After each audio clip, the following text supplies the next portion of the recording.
லட்சம் லட்சமாக நிரம்பிய உண்டியல் கைவலிக்க எண்ணிய ஆலய நிர்வாகத்தினர். காஞ்சி குமரக்கோட்டையில் இத்தனை லட்சம் காணிக்கை வருமானமா?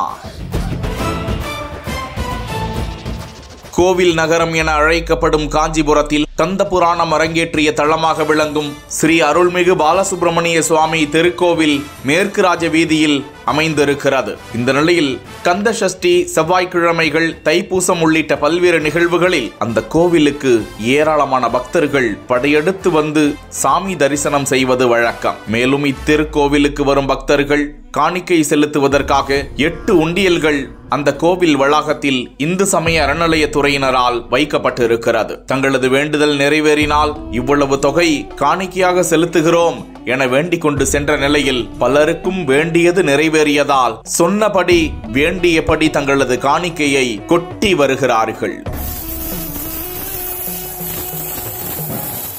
இந்த நிலையில் இந்து சமய அறநிலையத்துறை உத்தரவின் பேரில் திருக்கோவில் வளாகத்தில் செயல் அலுவலர் தியாகராஜன் தலைமையில் உண்டியல் எண்ணும் பணி தொடங்கியது. இதற்காக தனியார் கலை கல்லூரி மாணவர்கள், சமூக ஆர்வலர்கள் என பலரும் கலந்து கொண்டு காலை 11 மணிக்கு தொடங்கிய உண்டியல் எண்ணும் பணி மாலை 4 மணி வரை நடைபெற்றது. மொத்தமாக 23,60,938 ரூபாய் மதிப்பிலான நோட்டுகளும் 36 கிராம் தங்கமும் 78 கிராம் வெள்ளி பொருட்களாகவும் பக்தர்களால் காணிக்கையாக பெறப்பட்டுள்ளதாக அறநிலையத்துறை செயல் அலுவலர் தியாகராஜன் தெரிவித்தார்.